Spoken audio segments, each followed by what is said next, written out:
Hello, I'm Anjali Rao. My guest today was one of the most outspoken critics of former Pakistani Prime Minister Benazir Bhutto. She also happens to have been her niece. She's Fatima Bhutto. This is Talk Asia.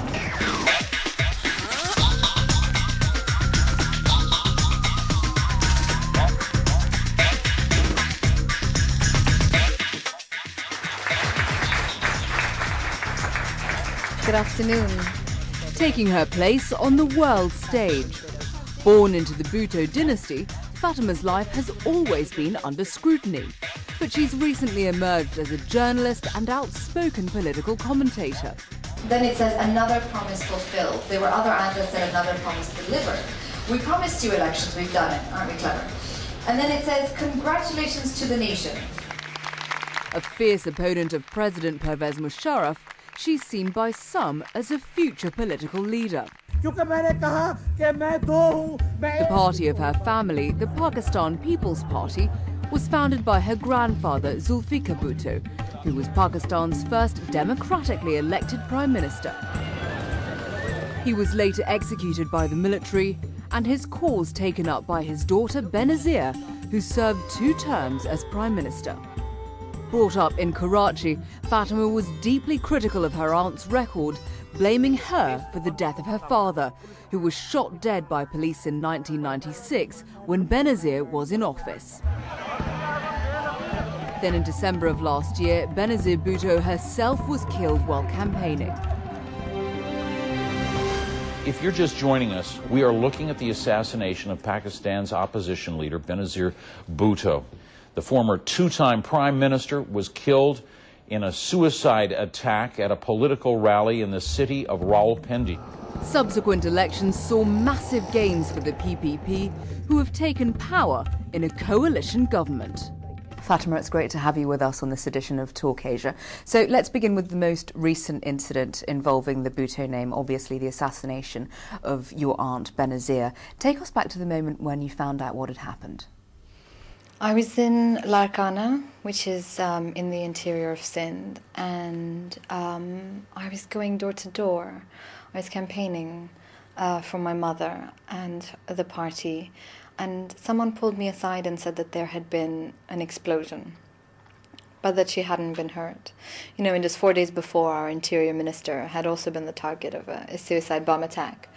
And just a very short while later, I was told that I had to leave and that we had to go home. And as soon as I sat in the car, they told me that she'd passed away. And it felt a bit too familiar, really. It felt like we'd done this before, like we'd done this too many times before.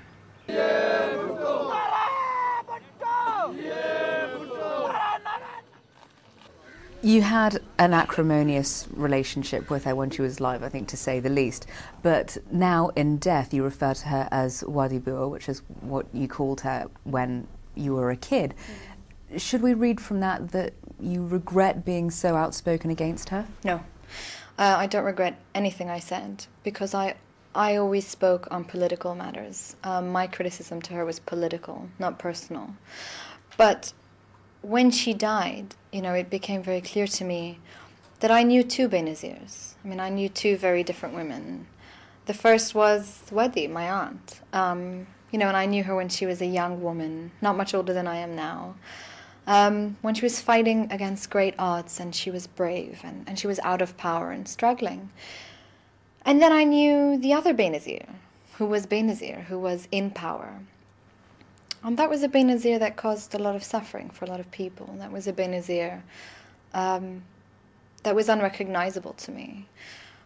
And I choose to remember her as Wadi. I choose to remember her, now that she's not with us, as the first. Do you miss her then? Even when she was alive, I missed Wadi. What precisely was it that you were so angry with her about when she was alive? I don't know if angry is the right word. I think as a Pakistani, we lived through 2 of her governments. And people placed a lot of hope in her. People really stood in solidarity with her when she began her political career. And she spoke to a lot of what the people wanted. She spoke to hope and she spoke to change. And in power, however, she was no different than what we'd seen before. She presided over large-scale corruption. Her second government especially was known for its human rights abuses. There was, of course, the relationship with the Taliban. I mean, the Taliban government of Afghanistan was recognized and accepted by Benazir's last government. These are things that stayed. These are things that remain. I mean, the corruption we have witness of every day. We live in a very poor country. We live in an underdeveloped country. And there's evidence of that. Till today it continues. And we were disappointed. I think we were very disappointed. We were disappointed to see two governments go that way.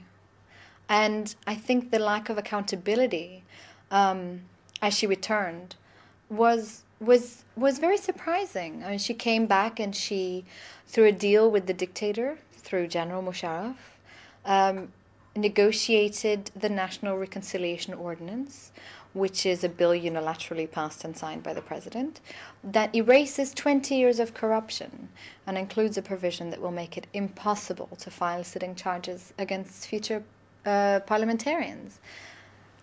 That's why we were angry. Her son, your cousin, Bilawal, is to take over the leadership of her party, the PPP. Why have I become chairman of the Pakistan People's Party, founded by my grandfather 40 years ago?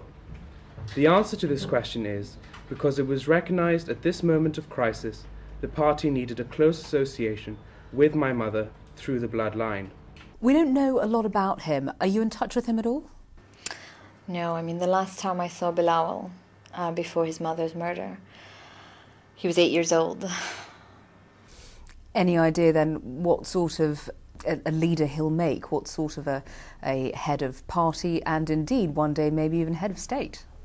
Oh, I don't know. I don't think I can comment on someone whom I last knew as an 8-year-old. That wouldn't really be fair. Well, I don't know really. We'll have to see. Although the members of the party hadn't considered you to take over as head of it, there were plenty of Pakistani citizens who said you'd be absolutely perfect. Any desire on your part to enter political life? No. I write. I'm political through my writings. I'm an activist on the local level. I mean, not through any party organization. And I think there are many ways to be political and to push for reform and change outside of Parliament. We've had 30 years of seeing just how capable our Parliament is. So no, I'm not interested in power politics at all. Over the years you've been extremely vocal, not only against your Aunt Benazir, but also against President Pervez Musharraf. By speaking out so publicly against two figures who are incredibly high profile and also incredibly divisive, do you not fear for your own safety? No, I don't fear for my safety because I'm outspoken. I think when you begin to self-censor, then you've done the stage job for them. Then they can just rest quite easily, especially when you live under a dictatorship, as we do in Pakistan. Whether he calls himself president or not now, he's still a president that no one voted for. I think it becomes even more important to speak out and more important to hold our public officials accountable. In terms of fear, I think that's not unique to me at all. I think most Pakistanis feel it. We live in very uncertain times. And it's a consideration every time you leave your house, Your father was gunned down outside your home when you were 14 years old. How has that affected you throughout your life?